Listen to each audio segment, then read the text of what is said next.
Welcome to 360 Tamil. இன்னைக்கு இந்த வீடியோல நம்ம எந்த படத்தோட எக்ஸ்பிளனேஷன் பத்தி பார்க்க போறோம்னா, மலையாள சினிமால இப்ப ரீசெண்டா வெளியே இருக்க உயிர் அப்படின்ற படத்தை பத்தி தான் பார்க்க போறோம். இது ஒரு பக்கவான சஸ்பென்ஸ் த்ரில்லர் படம்னு சொல்லலாம். ஆக்சுவலா மலையாள சினிமாவை பொறுத்த வரைக்கும் சஸ்பென்ஸ் படம் மட்டும் தரமா பண்றாங்க. அந்த மாதிரி ஒரு தரமான படம் தான் இந்த படம். இது ஜியோ ஹாட்ஸ்டார்ல இப்ப தமிழ்லயே இருக்கு. பார்க்கணும்னு நினைக்கிறவங்க ஃபுல் படத்தை பாருங்க. நான் முதல்ல இந்த படத்தோட பிளாட்டை பத்தி சொல்றேன். நம்ம ஹீரோவை பொறுத்த வரைக்கும் ட்ரைனிங் எஸ்ஐயா இருக்காரு. அப்போ ஒரு வித்தியாசமான கேஸ் வருது. கிணத்துக்குள்ள இருந்து ஒரு லேடியோட பாடியை கண்டெடுக்கிறாங்க. அந்த லேடி யாரு, அந்த லேடி தற்கொலை பண்ணிக்கிட்டாங்களா இல்ல யாராவது அந்த லேடியை சாவடிச்சிட்டாங்களான்ற மாதிரி இவர் விசாரணை பண்றாரு. அந்த விசாரணையில இவர் எதிர்பார்க்காத நிறைய ட்விஸ்ட் அண்ட் டர்ன்ஸ் எல்லாம் வருது. இதை தாண்டி நம்ம ஹீரோக்கு தனிப்பட்ட முறையில ஒரு பிரச்சனை இருக்கு. அது என்ன பிரச்சனை, அந்த பிரச்சனைக்கான சொல்யூஷன் கிடைச்சதா இல்லையான்னு சொல்றதுதான் மீதி கதை. கண்டிப்பா உங்களுக்கு பிடிக்கும். எக்ஸ்பிளனேஷனுக்குள்ள போறதுக்கு முன்னாடி வீடியோக்கு ஒரு லைக் போடுங்க. இந்த எக்ஸ்பிளனேஷன் பிடிச்சிருந்ததுன்னா ஐப்ன்ற ஆப்ஷனை கிளிக் பண்ணி சப்போர்ட் பண்ணுங்க. மேற்கொண்டு பேசி டைம் வேஸ்ட் பண்ணாம நம்ம நேரடியா எக்ஸ்பிளனேஷனுக்குள்ள போயிடலாம். படத்தோட ஸ்டார்டிங் சீனே ட்ரெயின்ல டிராவல் பண்ற ஒரு ஃபேமிலியை காட்டுறாங்க. ஆக்சுவலா தங்கச்சி நான் ஜன்னல் சீட்ல உட்காந்துக்கிறேன்ற மாதிரி கேட்கறா. ஆனா அண்ணன் இருக்கார்ல, இல்ல இங்க நான் உட்கார விட மாட்டேன், நான் தான் உட்காருவேன், அங்க ஒரு ஜன்னல் சீட்டு ஃப்ரீயா இருக்கு பாரு, அங்க வேணா போய் உட்காந்துக்கோன்னு சொன்னோன்னே இந்த தங்கச்சி அங்க போய் உட்காந்துக்கிறா. இப்ப பேரண்ட்ஸ் இருக்காங்கல்ல, டிடிஆர் வரும்போது டிக்கெட் எல்லாம் எடுத்து தந்துட்டு இருக்காங்க. கொஞ்ச நேரம் கழிச்சு இந்த அண்ணன் தங்கச்சியை பார்க்கும்போது தங்கச்சி அந்த இடத்துல இல்ல.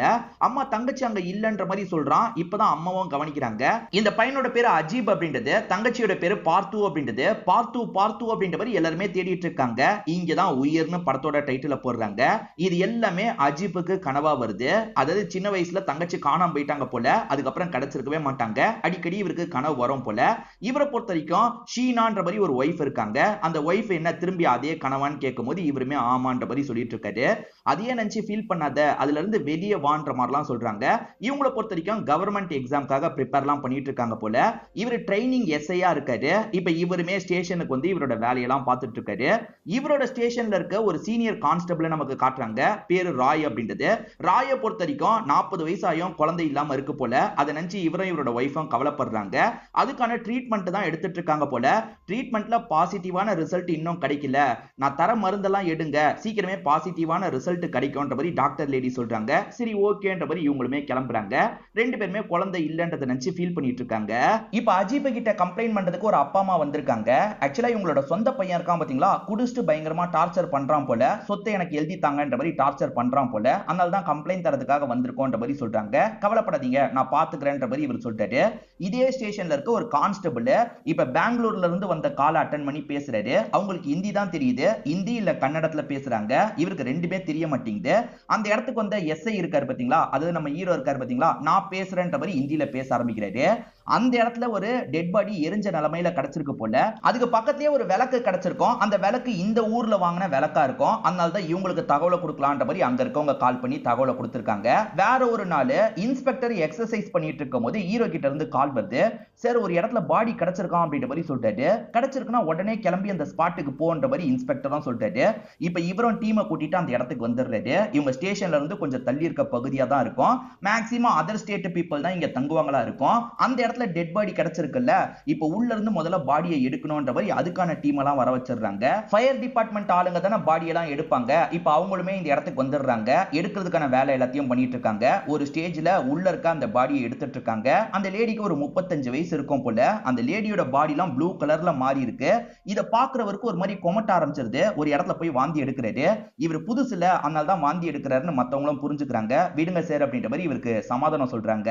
அந்த லேடி யாரு என்னன்னு தெரியல. அவங்க கையில பச்சை குத்தி இருக்கிறது தெரியுது. அது என்ன மொழி பச்சைன்றதும் இவங்களுக்கு தெரிய மாட்டேங்குது. இந்த லேடி யாருன்றத முதல்ல கண்டுபிடி, அதே மாதிரி இது தற்கொலை தானா இல்ல கொலையான்றத கண்டுபிடின்ற மாதிரி இன்ஸ்பெக்டர் சொல்லிட்டாரு. இன்ஸ்பெக்டரும் எஸ்ஐயும் சேர்ந்து தான் கண்டுபிடிக்கணும். ஆனா எஸ்ஐ கிட்ட இந்த மாதிரிலாம் இன்ஸ்பெக்டர் சொல்லிட்டு போறாரு.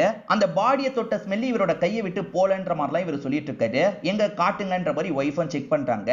எனக்கெல்லாம் ஸ்மெல் வரல, உங்களுக்கு தான் அப்படி தோணுதுன்ற மாதிரி ஒய்ஃப் சொல்றாங்க. ராய்னு ஒரு அண்ணன் கூட வேலை பார்க்கறாருல, அவருக்கு இன்னைக்கு கல்யாண நாள் போல. அதனால இவங்க ரெண்டு பேருக்கு பிரியாணி தரதுக்காக வந்திருக்காரு. இறந்து போன லேடியோட கையில பச்சை குத்துன மாதிரி இருக்கு பாத்தீங்களா, அது என்ன மொழின்னு கூட இன்ஸ்பெக்டருக்கு தெரிய மாட்டேங்குது. உனக்கு தெரியுதா பாருன்ற மாதிரி ஹீரோ கிட்ட காட்டுறாரு. சார் கன்னட மொழின்னு நினைக்கிறேன் அப்படின்ற மாதிரி இவரும் சொல்றாரு.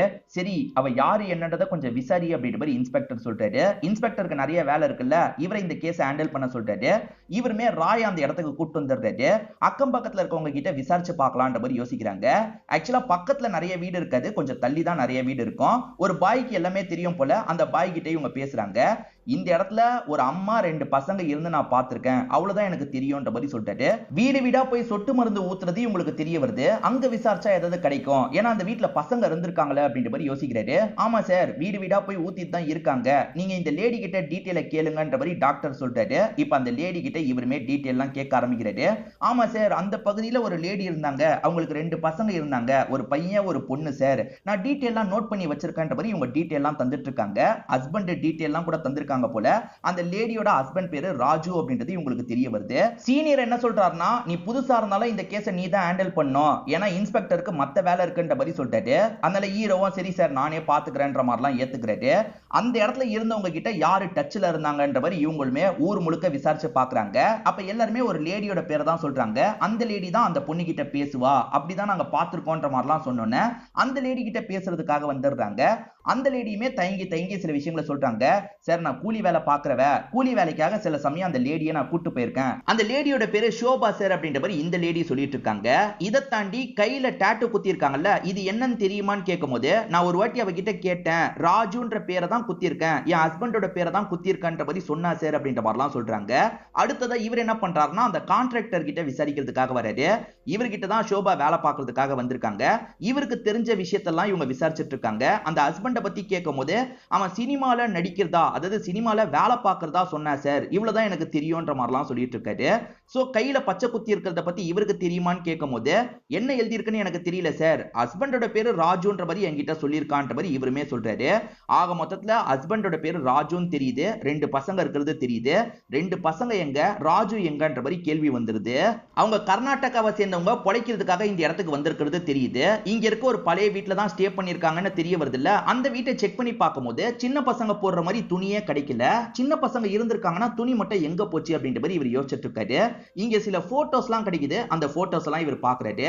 அதுல அந்த லேடி 2 பசங்க கூட இருக்க மாதிரி இருக்கு. இதை தாண்டி அந்த ஹஸ்பண்ட் சினிமால தான் வேலை பார்க்கறாரு, கிச்சா சுதீப் கூட சேர்ந்து போட்டோ எல்லாம் எடுத்திருக்காரு.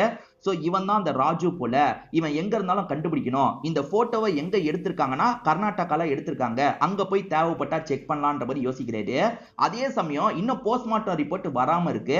இவருமே சீனியர் கிட்ட ரொம்ப லேட் ஆகுது சார், அது வந்தா கொஞ்சம் யூஸ்ஃபுல்லா இருக்கும், சீக்கிரமா நீங்க தரதுக்கு ஏற்பாடு பண்ணுங்கன்னும் போது நான் ஹாஸ்பிட்டல்ல பேசுறேன், சீக்கிரமே வந்துரும், நீ மேற்கொண்டு இந்த விசாரணையை கண்டினியூ பண்ணு அப்படின்ற மாதிரி சொல்லிட்டாரு. நான் ராய் சாரை கூட கூப்பிட்டுக்கிறேன் அப்படின்ற மாதிரி இவருமே பர்மிஷன் வாங்கிடுறாரு. அது என்னன்னா இப்ப கர்நாடகாக்கு போக போறாங்க, ட்ரெயின்ல போயிடலான்ற மாதிரி ராய் சொல்லிட்டாரு. நம்ம ஹீரோ தங்கச்சி காணாமனதுல இருந்து ட்ரெயின்ல போறதை அவாய்ட் பண்ணுவார் போல. சார் பஸ்லயே போயிடலாம் சார் அப்படின்ற மாதிரி சொல்றாரு. இப்ப நிறைய பஸ் மாறி மாறி இவங்களுமே டிராவல் பண்ணி அந்த பகுதிக்கு வந்துடுறாங்க. அங்க இருக்க போலீஸுங்க கூட டை அப் பண்ணிக்கிறாங்க. அங்க இருக்க போலீஸ் இருக்காரு பாத்தீங்களா, அந்த போட்டோ ஸ்டுடியோல விசாரிக்கிறதுக்காக வராரு. இவனை தெரியுமான்னு கேட்கும் போது சார் சுதீப் சாரோட ஷூட்டிங்ல இவன் நடிச்சிருக்கான் போல, போட்டோ எடுக்கிறதுக்காக வந்தான் சார், இவன் பேரு என்னன்னு கூட எனக்கு தெரியாது அப்படின்ற மாதிரிலாம் சொல்றாரு. இந்த ஸ்டுடியோல இருந்து அவனோட அட்ரஸ் வாங்கி விசாரணை பண்ணிடலாம் நினைச்சிருப்பாங்க. ஆனா இந்த ஸ்டுடியோவை வச்சிருக்கவருக்கு இவன் பேரு கூட தெரிய மாட்டேங்குது. சரி ராஜுவை நம்மளே தான் கண்டுபிடிச்சு ஆகணும் போல, இவன் போட்டோ வச்சு இந்த ஏரியால விசாரிக்கலாம், ஏன்னா இங்க போட்டோ எடுக்கிறதுக்கு வந்திருக்கானா பக்கத்துல தான் எங்கேயாவது இருக்க வாய்ப்பு இருக்குன்னு யோசிக்கிறாங்க. இவங்களுமே ஒவ்வொரு இடத்தையா இவனை பத்தி விசாரிச்சுட்டு இருக்காங்க. இப்படி விசாரிச்சுட்டு இருக்கும் போது ஒரு டீ கடையில அவன் இவங்க கிட்டே லைட்டர் வாங்கி ஸ்மோக் பண்ணிட்டு போறான். இதனால ராய் இருக்கார்ல, சார் இவன் தான் சார் அப்படின்ற மாதிரி ஹீரோக்கு சிக்னல் கொடுக்குறாரு. இப்ப 2 பேருமே சேர்ந்த மாதிரி அந்த இடத்துல வச்சு இவனை லாக் பண்ணிடுறாங்க. இப்ப இவங்க ஊருக்கு கூட்டு போலான்ற மாதிரி கூட்டு போயிட்டு இருக்காங்க. என்ன நடந்தது ஒழுங்கா சொல்லுன்ற மாதிரிலாம் இவன் கிட்ட கேக்குறாங்க. இவனுமே சில விஷயங்களை சொல்ல ஆரம்பிக்கிறான். அது என்னன்னு பாத்தீங்கன்னா ஒரு 6-7 வருஷத்துக்கு முன்னாடி இவனும் அவங்களும் தற்செயலா சந்திச்சிருப்பாங்க. 2 பேருமே கூலி வேலை பாக்குறவங்க தான், பொம்மை செய்வாங்கல்ல அந்த வேலை பாக்குறவங்க தான். அப்படி இவங்களுக்குள்ள காதல் ஏற்பட்டிருக்கும். ஒரு ஸ்டேஜ்ல ராஜுன்ற இவரோட பேரை அவங்க பச்சை குத்தி இருப்பாங்க. கல்யாணம் பண்ணி இவங்க 2 பேருக்குமே குழந்தைலாம் பிறந்திருக்கும்.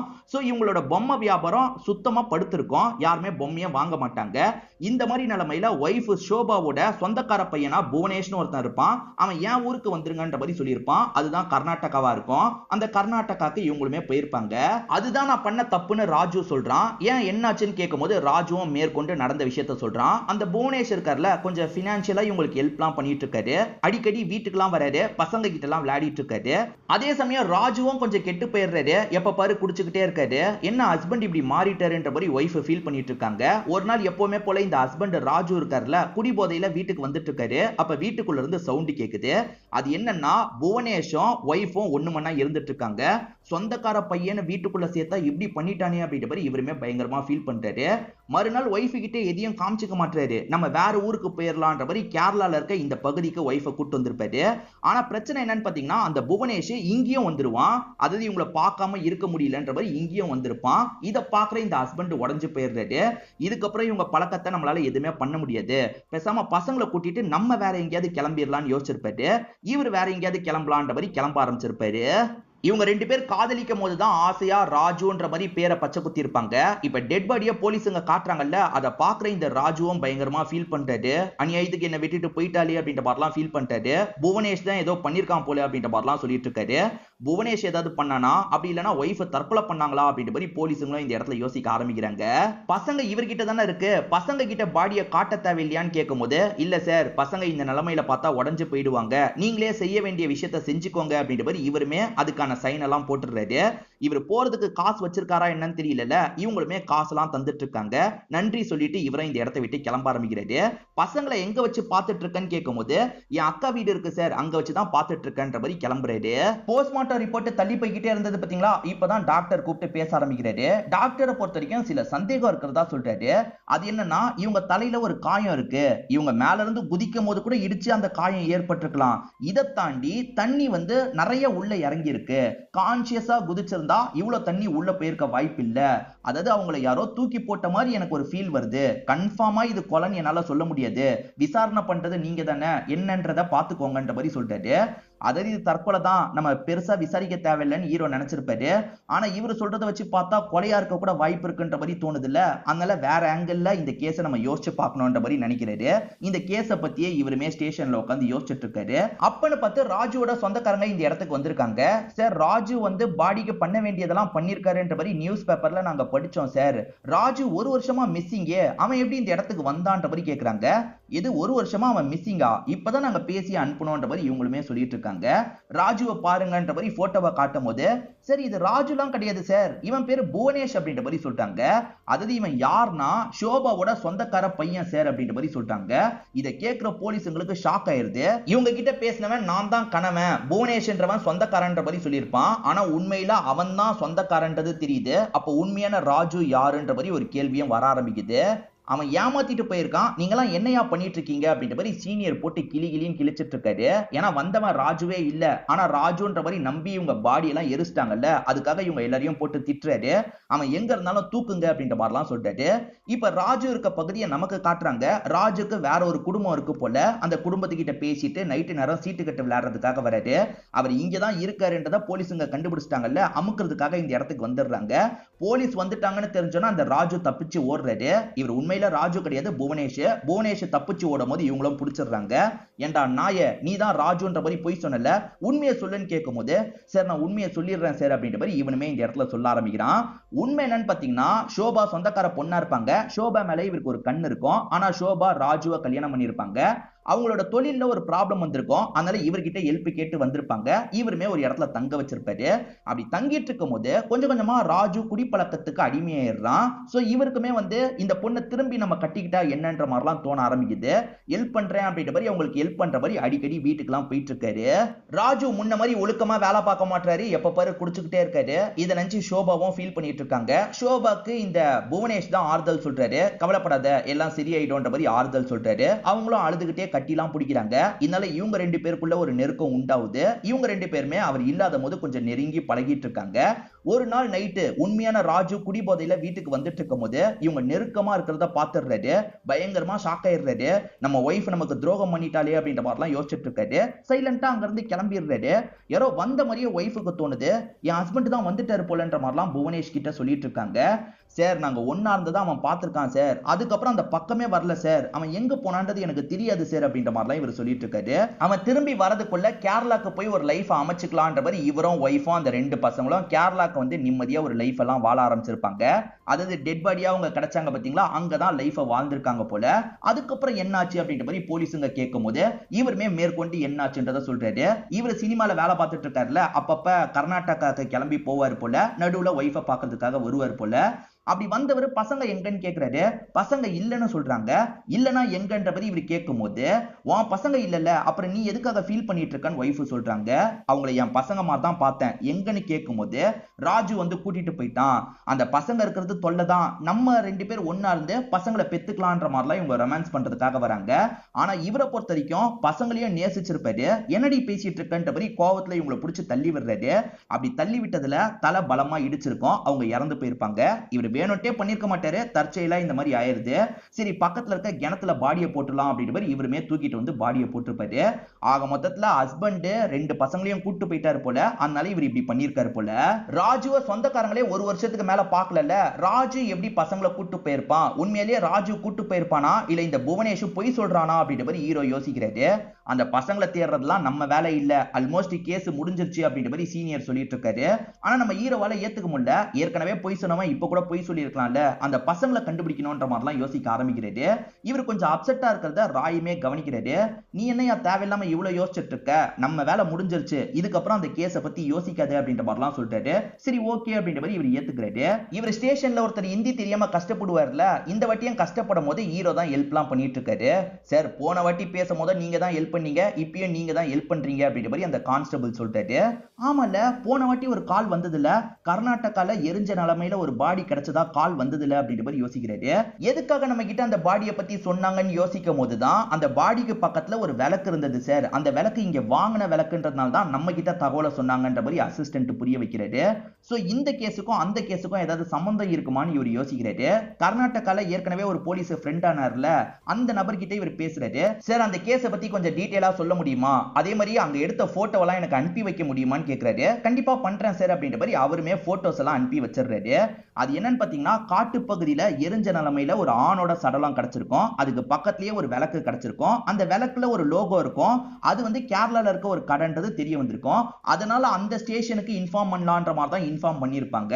சோ இது இந்த கேஸ் கூட கனெக்ட் ஆகுற மாதிரியே ஹீரோக்கு தோணுது. அந்த கடையில போய் விசாரிச்சா என்னன்னு யோசிக்கிறாரு. இப்ப விளக்கெல்லாம் விக்கிற அந்த கடைக்கு வந்துடுறாரு. இந்த மாதிரி விளக்கை யாராவது வாங்கினாங்களா அப்படின்ற மாதிரி கேட்கும்போது, சார் இது ஸ்பெஷலா செஞ்சு தந்த விளக்கு சார், ஆக்சுவலா சினிமாவை சேர்ந்தவங்க வந்தாங்க, இந்த மாதிரி 20 விளக்கு வேணும்னு கேட்டாங்க, நாங்க தான் ரெடி பண்ணி தந்தோம் அப்படின்ற மாதிரி இந்த கடைக்காரங்க சொல்லிட்டு இருக்காங்க. இவங்க கிட்ட புவனேஷ்னு ஒருத்தன் ஸ்டேட்மெண்ட்லாம் தந்தான் பாத்தீங்களா, அவனை பொறுத்த வரைக்கும் செட் ஒர்க்லாம் பாக்குறவனா தான் இருப்பான். அதாவது சினிமால வந்து செட் ரெடி பண்றதுக்கு பொருள்லாம் வாங்குறவனா தான் இருப்பான். சோ அவன் இதுல சம்பந்தப்பட்டிருக்கானா, அவன் தான் இந்த விளக்க வாங்கியிருக்கானான்றதை தெரிஞ்சுக்கணும்ன்ற மாதிரி யோசிக்கிறாரு. அந்த ஷூட்டிங்ல சம்பந்தப்பட்டவங்க கிட்ட எல்லாம் பேச ஆரம்பிக்கிறாரு. இந்த மாதிரி விளக்கு வாங்குனீங்களா, யார் இதை வாங்கிட்டு வந்தா, யார்கிட்ட எல்லாம் இந்த விளக்கு போச்சு அப்படின்ற மாதிரிலாம் கேட்டுட்டு இருக்காரு. அதாவது சினிமாக்காக விளக்கு வாங்குறாங்கல்ல, வேலை முடிஞ்சிருச்சுன்னா ஆள் ஆளுக்கு எடுத்துட்டு போக சொல்லிடுவாங்க போல, அந்த மாதிரி ஒவ்வொருத்தர் எடுத்துட்டு போயிருக்காங்கன்றது தெரிய வருது. நம்ம ஹீரோ இதை பத்தி விசாரிக்கும் போது சில தகவல்லாம் கண்டுபிடிச்சிடுறாரு போல. இப்ப புவனேஷை பாக்குறதுக்காக டீமா இந்த இடத்துக்கு வந்துடுறாங்க. அவனும் திரு திருன்னு முழிச்சிட்டு இருக்கான். ஏண்டா 2வது வாட்டியும் எங்க கிட்ட போய் சொல்லி ஏமாத்த பாத்துருக்கலன்னு கேக்குறாங்க. நான் எந்த ஒரு பொய்யுமே சொல்லன்ற மாதிரிலாம் சொல்லிட்டு இருக்கான். ஒழுங்கு மரியாதையா உண்மையை சொல்லு, அந்த விளக்க நீ தான் அந்த இடத்துல யூஸ் பண்ணிருக்க, அந்த விளக்கை யூஸ் பண்ணி அந்த பாடியை எரிச்சிருக்க, யாரை எரிச்ச, ராஜுவை தானே எரிச்ச, ஒழுங்கா சொல்லுன்னு கேட்கும் போது இப்பயுமே இவன் எதுவுமே தெரியாதுன்ற மாதிரிலாம் சொல்லிட்டு இருக்கான். நடிக்காத, எங்க கிட்ட எல்லா ஆதாரமும் இருக்குன்ற மாதிரி ஹீரோ சில போட்டோஸ் எல்லாம் காட்டுறாரு. அதாவது அந்த ஷூட்டிங்காக ஒரு 20 விளக்கை யூஸ் பண்ணிருப்பாங்க. ஒவ்வொருத்தர் ஒவ்வொரு விளக்கை எடுத்துட்டு போயிட்டாங்கல்ல, அந்த மாதிரி இவனுமே ஒரு விளக்கை எடுத்துட்டு போயிருப்பான். எல்லார்கிட்டயும் அந்த விளக்கு இருக்கதான் செய்து, இவனோட விளக்கு மட்டும் தான் மிஸ் ஆகுது. சோ இவன் தான் அந்த விளக்கை யூஸ் பண்ணி ஒருத்தரை சாவடிச்சிருக்கான்றது இவங்களுக்கு தெரிஞ்சிருது. இப்ப உண்மையை சொல்லுன்ற மாதிரி அடிச்சு விசாரிக்கும் போது, சரி நான் எல்லாத்தையும் சொல்லிடுறேன் அப்படின்ற மாதிரி இவனுமே உண்மையெல்லாம் இந்த இடத்துல சொல்ல ஆரம்பிக்கிறான். அதாவது இவங்க 2 பேர் ஒன்னா இருந்ததை அந்த ராஜு பார்த்துட்டு அதுக்கப்புறம் அந்த பக்கமே வரலன்ற மாதிரி இவர் சொன்னார்ல, அதுக்கப்புறம் குழந்தைய கூட்டு போறதுக்காக மட்டும்தான் ராஜு வந்தான்ற மாதிரி சொன்னார்ல, அது எல்லாமே சுத்த பொய்யா இருக்கும். இப்பதான் உண்மை என்னன்றது தெரிய வருது. இவங்க 2 பேருமே நைட்டு ஒன்னா இருந்ததை யாரோ எட்டி பார்த்த மாதிரியே ஷோபாக்கு தோணி இருக்கும். என் ஹஸ்பண்ட் தான் வந்துட்டாரு போல அப்படின்ற மாதிரிலாம் கொஞ்சம் பதட்டப்பட்டு இவர் அனுப்பி விட்டுருப்பாங்க. இவருமே கிளம்பி இருப்பாரு. சோ மறுநாள் ஷோபா இருக்காங்கல்ல, இவரை பார்த்து பேசுறதுக்காக வராங்க. நைட்டு யாரோ பார்த்த மாதிரி இருந்ததுன்னு சொன்னல, என்னோட ஹஸ்பண்ட் தான் பார்த்திருக்காரு, நேரடியா என்கிட்ட கேட்கலனாலும் நைட்டு கோவப்பட்டு என்ன போட்டு அடிக்கலாம் செஞ்சாரு, என் ஹஸ்பண்டுக்கு இந்த விஷயம் தெரிஞ்சிருச்சு அப்படின்ற மாதிரிலாம் சொல்றாங்க. சேச்சா அதெல்லாம் இருக்காதுன்ற மாதிரி இவர் சொல்லிட்டாரு. இல்ல இல்ல தெரிஞ்சிருச்சு, என்ன பண்றதுன்னு தெரியல அப்படின்ற மாதிரி கொஞ்சம் ஃபீலிங்கா பேசிட்டு கிளம்புறாங்க. இவருமே நைட்டு நேரம் அந்த ஹஸ்பண்ட பாக்குறதுக்காக வீட்டுக்கு வராரு. அந்த ராஜு இருக்காருல, ஒய்ஃபை போட்டு அடிச்சிட்டு இருக்காரு. எனக்கே துரோகம் பண்றல, சொந்தக்காரன்ற மாதிரி இந்த இடத்துக்கு வந்தா அவன் கூட எல்லை மீறி நடந்துட்டு இருக்கான்ல, எனக்கு எல்லாமே தெரிஞ்சிருச்சுன்ற மாதிரி அடிக்கிறாரு. சோ வந்த இந்த புவனேஷ்க்கும் புரிஞ்சிருது. இப்ப புவனேஷ் சரக்கடிக்கலான்ற மாதிரி ராஜுவை வெளியே கூட்டு வந்துடுறாரு. சரக்கடிச்சிட்டு இருக்கும் போது ஏன்டா இப்படி பண்ணன்ற மாதிரி ராஜு ஒரு ஸ்டேஜ்ல டென்ஷன் ஆகுறாரு. இவர் கூட சண்டை போட ஆரம்பிக்கிறாரு. ரெண்டு பேருமே மாத்தி மாத்தி சண்டை போட்டுட்டு இருக்காங்க. பசங்களுக்கு இதெல்லாம் தெரியக்கூடாதுன்றதுக்காக ஒய்ஃப் இருக்காங்கல்ல, பசங்களை தூங்க வச்சிடுறாங்க. ஒய்ஃபை பொறுத்த வரைக்கும் நம்ம இதுக்கப்புறம் புவனேஷ் கூட தான் வாழணும்னு ஆசைப்படுறாங்க. ராஜு ஏதாவது பண்ணிருங்கன்ற மாதிரி பார்வையிலேயே சொல்றாங்க. புரிஞ்சுக்கிட்ட இந்த புவனேஷ் இருக்காரு பாத்தீங்களா, பயங்கரமா அவன் கூட சண்டை போடுறாரு. ஒரு ஸ்டேஜ்ல ஒரு கயிறை வச்சு ராஜுவோட கழுத்தை நெரிக்கிறாரு. ராஜுவோட கதையை முடிச்சிடுறாரு. அந்த ஒய்ஃப் பார்வையிலேயே கேட்டாங்கல்ல, அதனால தான் இந்த விஷயத்த பண்ணிடுறாரு. இதுக்கப்புறம் நம்ம ரெண்டு பேர் சேர்ந்து இருக்கலாம்னு முடிவு பண்றாங்க. பாடியை டிஸ்போஸ் பண்ணோம்ல, காட்டு பகுதிக்கு பாடியை கொண்டு வந்துடுறாங்க. விளக்கையும் அந்த இடத்துக்கு கொண்டு வந்துடுறாரு. விளக்கு மூலியமா நம்ம எரிச்சிட்டு போலான்ற மாதிரி இவர் எரிச்சிட்டு அங்க இருந்து கிளம்பி இருப்பாரு. அந்த விளக்க போட்டு நெருப்பு வர வச்சார்ல, அதனால விளக்க அங்கேயே விட்டுட்டு போயிருப்பாரு. ராஜு எப்பயோ இறந்து போயிட்டாரு. அதுக்கப்புறம் தான் இவங்க ரெண்டு பேர் சேர்ந்த மாதிரி கேரளால இருந்துட்டு இருந்திருக்காங்க. சோ அப்படி இருக்கும் போது ராஜு குழந்தைய கூட்டு போல. அப்ப குழந்தைய கூட்டு போலனா நீ எதுக்காக அவகிட்ட சண்டை போட்ட, எதுக்காக அவளை சாவடிச்ச, ஒழுங்கா உண்மையை சொல்லுன்னு கேட்கும் போது இவருமே நடந்த உண்மையை சொல்ல ஆரம்பிக்கிறாரு. அது என்னன்னா, ராஜுவை விட்டு இவங்க தனியா வந்துடுறாங்கல்ல. இந்த ஊர்ல ஏற்கனவே புவனேஷ்க்கு ஒரு ஃபேமிலி இருக்கிறது இப்பதான் இந்த ஷோபாக்கு தெரிய வருது.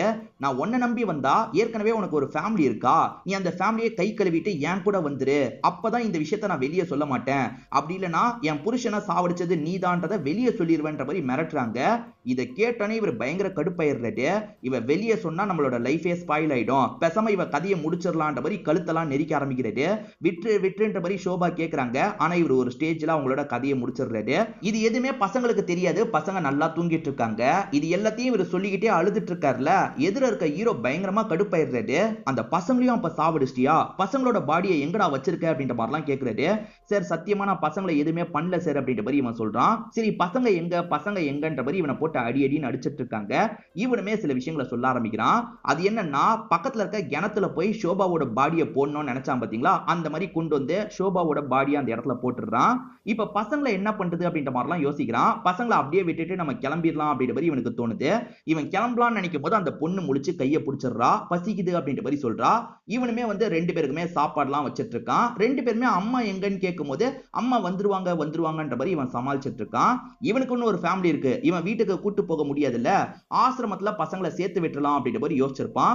ஒவ்வொரு ஆசிரமமா சேர்த்துக்கோங்கன்ற மாதிரி கேட்டிருப்பான். அப்படி ஆசிரமத்துல சேர்க்கிறதுக்கு ஏகப்பட்ட ஃபார்மாலிட்டி இருக்கும். அதனால ஆசிரமத்துல சேர்க்க முடியாதுன்றதை இவன் ஒரு ஸ்டேஜ்ல புரிஞ்சிருப்பான். அதனால மும்பைக்கு போற ட்ரெயின்ல இந்த பசங்களை ஏத்தி விட்டு அனுப்பி விட்டுறலாம் அப்படின்ற மாதிரிலாம் யோசிச்சுட்டு இருக்கான்.